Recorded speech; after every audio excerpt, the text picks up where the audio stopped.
अस्सलामुअलैकुम, आप देख रहे हैं समा, मैं हूं फवाद ज़ैदी और मैं हूं माहम जाहिद। बुलेटिन का बाकायदा आगाज करेंगे। आपको बताएंगे वज़ीर आज़म इमरान खान ने कहा है दुनिया भर में पाकिस्तानी डॉक्टर्स कोरोना वायरस के खिलाफ अगले मुहावजों पर लड़ रहे हैं। ट्विटर पैगाम में वज़ीर आज़म इमरान खान ने कहा मुख्तलिफ ममालिक में काम करने वाले डॉक्टर्स पाकिस्तान में भी किरदार अदा करना चाहते हैं। याराने वतन प्रोग्राम से बैरून मुल्क पाकिस्तानी डॉक्टर्स वतन में भी खिदमत अंजाम दे सकेंगे। उन्होंने कहा कि बैरून मुल्क पाकिस्तानी डॉक्टर्स प्रोग्राम में रजिस्टर होकर रज़ाकाराना काम कर सकेंगे। वज़ीर आज़म इमरान खान ने कहा है कि दुनिया भर में पाकिस्तानी डॉक्टर्स कोरोना वायरस के खिलाफ अगले महाज पर लड़ रहे हैं। ट्विटर पैगाम में वज़ीर आज़म इमरान खान ने कहा है कि मुख्तलिफ ममालिक में काम करने वाले डॉक्टर्स पाकिस्तान में भी किरदार अदा करना चाहते हैं। याराने वतन प्रोग्राम से बैरून मुल्क पाकिस्तानी डॉक्टर्स वतन में भी खिदमत अंजाम दे सकेंगे। उन्होंने कहा कि बैरून मुल्क पाकिस्तानी डॉक्टर्स प्रोग्राम में रजिस्टर्ड होकर रज़ाकाराना काम कर सकेंगे। सिंध हुकूमत ने रमज़ानुल मुबारक के दौरान लॉकडाउन की नई SOPs जारी कर दी हैं। 5 बजे के बाद मुकम्मल लॉकडाउन होगा। शाम 5 बजे से रात 10 बजे तक तैयार खाने डिलीवर करने की इजाज़त होगी। कारोबार भी पीर से जुमेरात सुबह 9 बजे से 3 बजे तक किया जा सकेगा। संजय साधवानी की रिपोर्ट। जिसको बेकरी के चिकन समोसे, रोल और दही बड़े खाने हैं वो ऑनलाइन ऑर्डर कर ले। हुकूमत सिंध ने रमजानुल मुबारक की नई SOPs तैयार कर ली। शाम 5 बजे के बाद मुकम्मल लॉकडाउन होगा। 5 बजे से रात 10 बजे तक सिर्फ पके पकाए खानों की डिलीवरी की इजाजत होगी। जो कारोबार आम दिनों में सुबह 8 बजे से शाम 5 बजे तक होता था वो रमजान के दौरान पीर से जुमेरात तक सुबह 9 बजे से 3 बजे तक होगा। जुम्मे को सिर्फ इस्तिस्ना हासिल दुकानों को खोलने की इजाजत होगी। ग्रोसरी की दुकानें सुबह 8 बजे से शाम 5 बजे तक खुलेंगी। वजीर आला सिंध मुराद अली शाह ने अवाम को नमाज तरावी घरों में अदा करने की अपील कर दी। मस्जिद में जो मुतय्यन लोग हैं वो तरावी मसाजिद में पढ़ें, लेकिन बाकी लोग घरों में तरावियां पढ़ें। वजीर आला सिंध का कहना था 15 दिन बहुत अहम हैं। रोजाना 100 की तादाद में नए मरीज आ रहे हैं। हम ये नहीं चाहते कि हमारे अस्पताल से जो हमारा हेल्थ सिस्टम है वो कोलैप्स कर जाए। वजीर आला सिंध ने रमजान एहतराम ऑर्डिनेंस पर अमल दरामद यकीनी बनाने और अवाम के साथ उलमा कराम से भरपूर ताउन की भी अपील की है। संजय साधवानी, समा, कराची। ताजिर रहनुमाओं ने सिंध हुकूमत के नए ऐलान की मुखालिफत कर दी। इल्जाम लगाया कि सब कुछ तय करने के बाद नया ऐलान धोखा और जुल्म है। हुकूमत सिंध के ऐलान पर ताजिर रहनुमा नाखुश। समा से गुफ्तगू में जमील पराचा ने कहा हुकूमत अपने ही बनाए हुए SOPs की खिलाफ वर्जी कर रही है। रमजानुल मुबारक के तकद्दुस को पामाल ना किया जाए, इसलिए जो है ना जो चीज़ें ये तो खुलेंगी। हर कीमत पे खाने पीने की अशिया कैसे बंद हो सकती हैं? एक तरफ से आप कुछ कहते हैं, दूसरी तरफ से आप बात को ख़त्म कर देते हैं। ये ज्यादती वाली बात है। इलेक्ट्रॉनिक्स मार्केट एसोसिएशन के सदर मोहम्मद रिजवान ने कहा खाने पीने की अशिया का कारोबार तो शुरू ही शाम को होता है। पकौड़े और जो चीजें हैं वैसे बिल्कुल अब सही है कि असर के वक्त तो इनका टाइम होता है देने का। हमारा तो 3 बजे ऑनलाइन का खत्म हो जाएगा, लेकिन उनका जो रमजान में होता है सिलसिला वो कम से कम SOP के हिसाब से उनको भी जो है इजाजत दी जाए ताकि वो कारोबार कर सकें। ताजिर रहनुमाओं का कहना है जल्द इजलास बुलाकर मशावरत से लाहे अमल का ऐलान करेंगे। पूरे पाकिस्तान में एहतियाती तदाबीर के साथ नमाज तरावी की इजाज़त, तो फिर सिंध में क्यों नहीं? कराची में तरावी की इजाज़त ना मिलने पर शहरी मुश्तइल हो गए। सिंध हुकूमत के फैसले पर शहरियों ने वज़ीर आला सिंध को खरी खरी सुना दी। समा के रिपोर्टर को भी कवरेज से रोकने की कोशिश की। मुल्क भर में नमाज तरावी की इजाज़त, मगर सिंध में क्यों नहीं? शहरियों को सिंध हुकूमत पर गुस्सा। कराची बफर जोन में समा टीम मसाजिद की कवरेज के लिए पहुंची तो शहरियों ने साईं सरकार का गुस्सा मीडिया पर निकाल दिया। समा के रिपोर्टर को कवरेज से रोक दिया।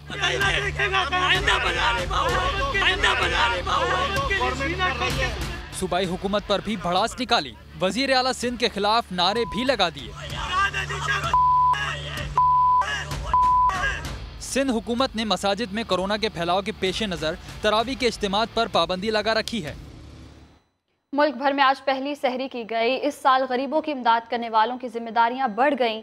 लॉकडाउन के बायस मजदूर तबका बेरोजगार हो रहा है। कई सफ़ेद पोश खानदानों के लिए सहरो अफ्तार का इंतजाम करना मुश्किल हो चुका है। साथ साबरी की रिपोर्ट देखिए। रमजानुल मुबारक की आमद, पहली सहरी में खूब खाने बनाए गए। कहीं लस्सी तो कहीं अंडे पराठे वगैरह, पर कहीं बस चाय और रोटी पर ही इक्तफा कर लिया गया। अंडा एक था तो सबके हिस्से में ना आ सका। आज मैंने सहरी में चाय और पराठा खाया, अंडा नहीं खाया।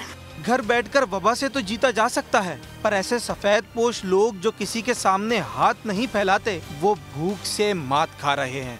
जो कोरोना आया है इसकी वजह से जो है बड़ी परेशानी हो गई है। क्या कहते हैं, हमारे शौहर घर में बैठे हुए दूसरा महीना लग गया है और तनख्वाह का उन्होंने मना कर दिया, कहीं से जरिया माश नहीं है। इतने जाती परेशान है कि जिसकी कोई इंतहा नहीं है। हर साल दूसरों के लिए सहरो इफ्तार का इंतजाम करने वाले मुखय्यर हजरात की जिम्मेदारियां इस रमजान और भी ज्यादा हैं, जिन्हें असल मुस्तहिक लोगों को ढूंढकर उनकी मदद करना होगी। रमजान आता है तो हर कोई कोशिश करता है कि अच्छे से अच्छे खाने तैयार किए जाएं। सहरो इफ्तार का भी खास एहतमाम किया जाता है, पर इन सब के बीच कुछ लोग ऐसे भी हैं जिनके लिए 2 वक्त का खाना भी मुश्किल हो गया है। रोज़ा तो रखना है, पर सहरी में क्या मयस्सर आएगा और क्या नहीं, ये अल्लाह जानता है। पर ये लोग किसी के आगे हाथ नहीं फैलाते, बस किसी तरह अपनी सफ़ेद पोशी का भरम रखे हुए हैं। कैमरामैन फरहान यूसुफ के साथ साबरी, समा, कराची। अवाम की मर्ज़ी के ख़िलाफ़ रियासत की रेट कायम करने की कोशिश पागलपन होगा। सदर मुमलिकत डॉक्टर आरिफ अलवी कहते हैं कि पाकिस्तान कोई पुलिस स्टेट नहीं है। 18वीं तरमीम के बाद सूबों को डिक्टेट नहीं कर सकते। सवाल उठाया कि जब फैक्ट्रियाँ खुल सकती हैं तो मसाजिद में नमाज क्यों नहीं हो सकती। वो समा के प्रोग्राम सवाल में गुफ्तगू कर रहे थे। मैंने सारे चीफ मिनिस्टर से, सारे गवर्नर से और डॉक्टरों से मशवरे किए। मैंने ये नुकात लिखे बैठकर। 17 नुकात के अंदर SOPs हैं कि क्या करना है। वो दुनिया के अंडरस्टूड एक्सेप्टेबल SOPs हैं। डॉक्टर ने कहा कि ये तो बड़ी इनडिसिप्लिन्ड कौम है। तो मैं कहता ही हूँ कि मौका तो दो डिसिप्लिन होने को, उनको खुद बजाय इसके कि पुलिस के जरिए डिसिप्लिन किया जाए। उन्होंने जजमेंट अच्छा किया गलत किया ये वो जानते हैं। यहाँ बैठकर ये कभी भी नहीं कहूँगा कि जो 18th अमेंडमेंट के बाद कि हम डिक्टेट करें या मैं डिक्टेट करूँ कि जी हालात तुम्हारे सूबे के अच्छे हैं, तुम क्यों कर रहे हो। सिंध की हुकूमत ने एक जजमेंट अपने लिए कर लिया है। पंजाब के चीफ मिनिस्टर से कल बात हुई मेरी, KP के चीफ मिनिस्टर से कल बात हुई मेरी। सबके चीफ मिनिस्टर्स ने ये कहा कि they think they will be able to manage this. अच्छा, जब फैक्ट्री खोल रहे हो तो मस्जिद क्यों बंद कर रहे हो भाई। अगर फैक्ट्रीज में SOPs हो सकते हैं तो मस्जिद में क्यों नहीं हो सकते SOPs। मेरा ख्याल है टेलीविजन पर बाजारों पर इतनी बहस नहीं हो रही, मगर मस्जिद है एक फोकस हमारा। लोग कहते हैं writ of the state established. अच्छा, ये पागलपन की कैफियत है। पुलिस स्टेट है क्या ये। अगर आपने सारी फैक्ट्रीज और इंडस्ट्रीज बंद कर दी तो चाइना जैसा मुल्क तो हैंडल कर लेगा छोटे से सेक्टर में। पाकिस्तान जैसा मुल्क के अंदर गुर्बत और मुफलिसी से भी लोग मरेंगे। अगर मेरा बच्चा भूखे मरने का इम्कान हो, सारे SOPs भूल करना मैं काम करूँ। वफाकी हुकूमत ने कोरोना से बचाव के लिए लॉकडाउन में 9 मई तक तौसी का ऐलान कर दिया। वज़ीर आज़म की ज़ेर सदारत इजलास में चारों सूबों के वज़राए आला ने सिफारिशात पेश की। असद उमर कहते हैं सूबे अपने हालात के मुताबिक फैसले करें। रमज़ानुल मुबारक में अवाम ने एहतियात कर ली तो ईद के बाद सूरत हाल बेहतर हो सकती है। ऐसा ना हो कि ईद पर मजीद पाबंदियाँ लगानी पड़ जाएँ। इस्लामाबाद से अब्बास शबीर की रिपोर्ट देखिए।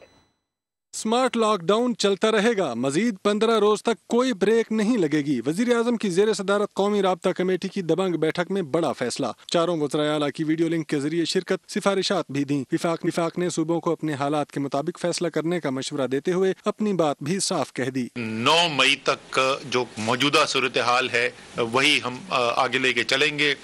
तमाम सूबों की मुशावरत के साथ किसी भी मुल्क के हिस्से के अंदर सहर और अफ्तार के वक्त जो है वो लोड शेडिंग नहीं की जाएगी। नोटिफिकेशन के अंदर इसकी सारी तफसीलात भी पावर डिवीजन की आ जाएंगी। अवाम ईद अच्छी गुजारना चाहते हैं तो रमजान बड़ी एहतियात के साथ गुजारना होगा। हुकूमत का 2 टोक इंतबाह। अगर हमने बद एहतियाती की तो कहीं ऐसा ना हो कि जब हम ईद के करीब पहुंच रहे हो फिर हमें ईद के लिए और भी बंदिशें लगानी पड़े। विफाकी वजीर असद उमर ने यह भी बताया कि एहसास प्रोग्राम के तहत 57 लाख खानदानों में 69 अरब रुपए तकसीम किए जा चुके। पाक फौज सिविल इंतजामिया की भरपूर मदद भी कर रही है, जबकि मजीद जरूरियात का तखमीना माहिरीन की मदद से लगाया जाता है। लॉकडाउन से परेशान कोयटा के ताजरों ने मुख्तलिफ शिफ्टों में दुकानें खोलने का मुतालिबा कर दिया। इस हवाले से मजीद जानेंगे समा के नुमाइंदे मोहम्मद आतिफ से। जी मोहम्मद आतिफ, बताइएगा, मुतालिबा तो किया गया है, तस्लीम किया गया कि नहीं? लॉकडाउन की वजह से, मुसलसल लॉकडाउन की वजह से जो ताजिर बरादरी है वो बुरे तरीके से मुतासिर हुई है। बड़े ताजिर, उनका नुकसान तो लाखों और करोड़ों में है, लेकिन जो छोटे ताजिर हैं वो बराह रास्त जो है वो इस लॉकडाउन की वजह से मुतासिर हो रहे हैं। इनसे जब हमने बात की तो उनका ये कहना था कि योमिया उनका जो है वो 1000 से 2000 रुपये जो है वो कमाते हैं, और बिजली और गैस के बिलों के अलावा। तो ये जो नुकसान है वो लॉकडाउन की वजह से इनकी जो आमदनी है वो ख़त्म होकर रह गई है और वो बुरे तरीके से मुतासिर हो रहे हैं। ताजिरों का यही मुतालिबा है कि मुख्तलिफ़ शिफ्टों में जो है वो कारोबार खोलने की इजाज़त दी जाए, ताकि जो है उनका नुकसान है उसका अजाला हो सके और वो जो है वो आराम से अपना कारोबार जो है वो कर सकें। जी, बहुत शुक्रिया, आप हमें आगाह कर रहे थे। लाहौर में यूटिलिटी स्टोर्स एक दिन की हड़ताल के बाद खुल गए हैं, लेकिन मुतअद्दिद ज़रूरी अशिया स्टोर से गायब हो गई हैं। वजूहात क्या हैं, बता रहे हैं समा के नुमाइंदे मोहम्मद लुकमान। जी, एक दिन की हड़ताल के बाद लाहौर समेत पाकिस्तान के यूटिलिटी स्टोर दोबारा खुले हैं, लेकिन यहाँ आकर लोगों को खारी का एहसास होता है, क्योंकि जो चीज़ें कल तरसील होनी थी वो नहीं हो सकी। इस वक्त जिस स्टोर पे मैं मौजूद हूँ वहाँ ना चीनी है, ना मसाला जात हैं और ना दालें हैं, और इसके अलावा कई और चीज़ें जो कि ज़रूरी होती है, खजूरें, वो भी यहाँ दस्तियाब नहीं है। गोया कि जब कोई बंदा जिसको कहीं पे अब रमज़ान बाज़ार भी इस वक्त दस्तियाब नहीं है ख़रीदारी के लिए, जब वो यहाँ आता है तो सही कुछ यहाँ ऐसी चीज़ नहीं मिलती जो कि वो लेने आता है। तो इसलिए लोगों का बड़ी परेशानी का सामना है, और लोगों का कहना है कि हुकूमत इस सिलसिले में कोई काम करे ताकि उनको रमज़ान के लिए ख़रीदारी में मुश्किलात ना आए। जी, बहुत शुक्रिया मोहम्मद लुकमान, आप हमें अपडेट कर रहे थे। रमज़ान के आते ही पेशावर में सब्जियों की कीमतों को पर लग गए। लीमू के नर्ख 200 से बढ़कर 450 रुपए किलो तक पहुंच गए हैं। आलू की कीमतों में भी 20 रुपए इजाफा हो गया है। मजीद बता रहे हैं अब्दुल रहमान। जी, रमज़ान के आते ही सब्जियों की कीमतों को पर लग गए हैं और मुनाफाखोर दोनों हाथों से माल समेटने में मसरूफ़ हैं। लीमू जो शरबत की ज़रूरत है, तकरीबन 3 दिन पहले 150-200 रुपये किलो, आज 450 रुपये किलो फ़रोख्त हो रहा है। इसी तरह आलू जो कि 50 रुपये किलो फ़रोख्त हो रहा था, आज 50 से बढ़कर 70 रुपये किलो हो गया। टमाटर जो कि मौसमी सब्जी है और जो किसानों से 10 रुपये और 8 रुपये किलो ख़रीदी जाती है, वो भी यहाँ पर 30 रुपये किलो फ़रोख्त की जा रही है। इसी तरह प्याज, उसकी कीमत भी है 50 से 60 रुपये है, जबकि मौसमी सब्जियाँ भी जो हैं वो 50 से 60 रुपये के बिक रही हैं। टिंडा अगरचा यहाँ मकामी फसल है, इसी तरह जो गोभी है सिर्फ वही 30-30 रुपये हैं, बाकी हर सब्ज़ी के नर्ख जो है 50 रुपये से बढ़े हुए हैं। जबकि अदरक जो कि चीन से आता है 350 रुपये किलो है, और चाइना लहसुन वो भी 320 से लेकर 350 रुपये में फ़रोख्त हो रहा है। जो मकामी सब्जियां हैं वो भी यहाँ पर आ रही हैं, लेकिन उनके नर्ख भी जो हैं वो ज़्यादा हैं। जी, बहुत शुक्रिया आपका अब्दुल रहमान। कहीं ज़रूरी अशिया की क़िल्लत तो कहीं फलों के दाम बढ़ गए हैं। फैसलाबाद में मुनाफाखोर माफिया सरगर्म हो गई है। फल फरोश मार्केट कमेटी की जानिब से दी गई रेट लिस्ट से दुगनी कीमतों पर फ़रोख्त करने लगे हैं। इस हवाले से मज़ीद बता रहे हैं समग्र नुमाइंदे अब्दुल अहद। बिल्कुल, जैसे ही रमज़ान मुबारक शुरू हुआ है तो मुनाफाखोर सरगर्म हो चुके हैं। अगर हम बात करें फलों की कीमतों की तो उनके अंदर काफ़ी ज़्यादा इजाफा देखा जा रहा है। फलों की कीमतों के अंदर अगर सबसे पहले सेब की बात करें तो 50 रुपये फ़ी किलो तक इजाफा हुआ है। पहले जो सेब की कीमत मार्केट के अंदर 100 रुपये 110 रुपये थी, वो इस वक्त मार्केट के अंदर 150 से 160 रुपये या 200 रुपये किलो तक भी फ़रोख्त हो रहे हैं। इसी तरह केले की कीमत की बात की जाए तो 80 से 100 रुपये दर्जन केला जो है वो फ़रोख्त हो रहा था, जबकि इस वक्त मार्केट के अंदर केला 150 रुपये दर्जन फ़रोख्त हो रहा है। इसी तरह खरबूजे की बात करें तो 50 रुपये फ़ी किलो खरबूजा रेट लिस्ट के मुताबिक जो इंतजामिया की जानिब से दी जाती है उसके मुताबिक है, जबकि मार्केट के अंदर 100 रुपये फ़ी किलो खरबूजा फ़रोख्त हो रहा है। ना ही यहाँ पर कोई मार्केट कमेटी का नुमाइंदा मौजूद है इस बाज़ार के अंदर, और ना ही जितने भी यहाँ पर कीमतें लगाई जा रही हैं उनको चेक एंड बैलेंस रखने के लिए मार्केट कमेटी या इंतजामिया की जानिब से कोई बंदा यहाँ पर। जी, बहुत शुक्रिया आपका साहिल जोगी। उधर वज़ीर आला पंजाब सरदार उस्मान बुज़दार ने पंजाब में सरकारी खर्च पर इफ्तार पार्टियों पर पाबंदी आयद कर दी है। पाबंदी का इतलाक वज़रा, सेक्रेटरीज़ और दीगर सरकारी हुक्काम पर भी होगा। तो अहम खबर यह आ रही है कि वज़ीर आला पंजाब सरदार उस्मान बुज़दार ने पंजाब में सरकारी खर्च पर इफ्तार पार्टियों पर पाबंदी आयद कर दी है, और पाबंदी का इतलाक वज़रा, सेक्रेटरीज़ और दीगर सरकारी हुक्काम पर भी होगा। अमूमन देखने में यही आता है कि रमज़ानुल मुबारक का महीना होता है, इफ्तार पार्टियाँ की जाती हैं, लेकिन कोरोना वायरस की सूरत हाल है, इस वजह से वज़ीर आला पंजाब सरदार उस्मान बुज़दार ने भी सरकारी ख़र्च पर इफ्तार पार्टियों पर पाबंदी आयद कर दी है।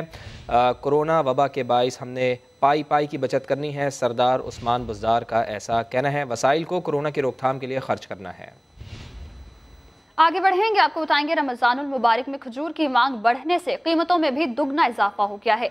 रमजान की खास सौगात शहरियों की पहुंच से दूर हो गई है। मुल्तान से आसिफ बलोच की रिपोर्ट देखिए।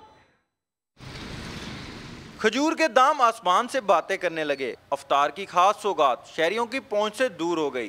खजूर की कीमत 600 रुपए किलो हो गई है। एक तो हुकूमत कम से कम खजूर की कीमत तो कम करे, ताकि वो क्या कहते गरीब आदमी कहाँ पे जाए। दूसरी जानिब दुकानदार महंगाई की वजह कोरोना वायरस की वजह से ईरान और सऊदी अरब से तिजारत बंद होने को करार दे रहे हैं। ईरान और सऊदी अरब के बॉर्डर वगैरह बंद हैं, इसलिए खजूरें महंगी मिल रही हैं। जो मंडी में जो खजूरें हैं ना, वो बिल्कुल शार्ट हुई पड़ी हैं। हमारे पास जितनी उधर महंगी हुई पड़ी, हम भी महंगी बेच रहे हैं। अवाम ने हुकूमत से माह सियाम में खजूर और दीगर फलों की कीमतों में इजाफे का फौरी नोटिस लेकर कीमतों में कमी का मुतालबा किया है।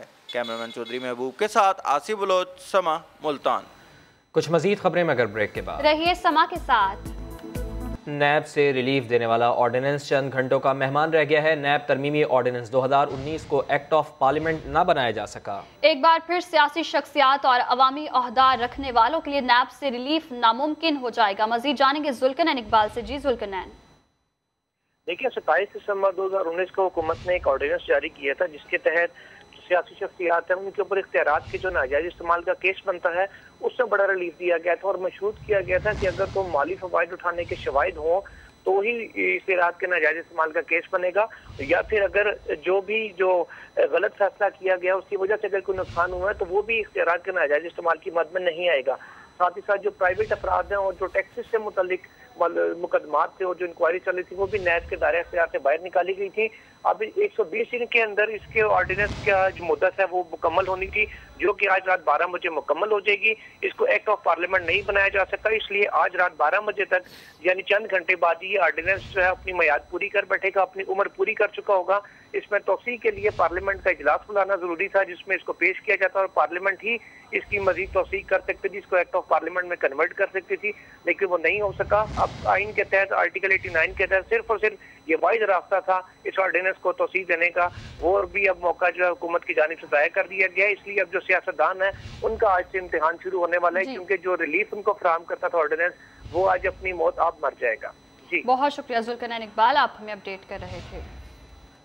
लाहौर हाईकोर्ट ने डॉक्टरों को हिफाजती आलात की अदम फराहमी के खिलाफ दरखास्त पर तहरीरी हुक्म जारी कर दिया। अदालत ने डॉक्टर्स की गैर जरूरी दरखास्त जुर्माने के साथ खारिज कर दी। मजीद जानते हैं, समग्र नुमाइंदे शाहिद हुसैन हमारे साथ मौजूद हैं। जी शाहिद, बताइए इस बारे में। जी, जो लाहौर हाईकोर्ट है उसने 5 सफ़ात पर मुश्तमिल जो है वो तहरीरी फैसला जारी किया है, जिसमें ये कहा है कि डॉक्टरों ने बदनीयती की बुनियाद पर यह दरखास्त दायर की थी और बिला वजह जो दरखास्त बाजी की गई है, इस पर अदालत ने कॉस्ट के साथ ये दरखास्त खारिज की है। और साथ ही साथ अदालत ने ये कहा है कि महकमा सेहत अगर चाहे कि इन्होंने सिविल सर्विसेज नॉर्म्स की कोई खिलाफ वर्जी की है तो इनके खिलाफ कार्रवाई भी कर सकता है। अदालत में सरकारी वकील ने ये बताया कि तमाम इक्विपमेंट जो है वो डॉक्टरों को मुहैया किया जा रहा है, जिस पर चीफ जस्टिस ने तहरीरी फैसले में ये कहा है कि जितनी भी डेवलप्ड नेशंस हैं उनमें भी मुकम्मल इक्विपमेंट नहीं दिया जा रहा। तो ये सस्ती शोहरत के लिए जो दरखास्त है, इससे जो है कोई फायदा नहीं होता।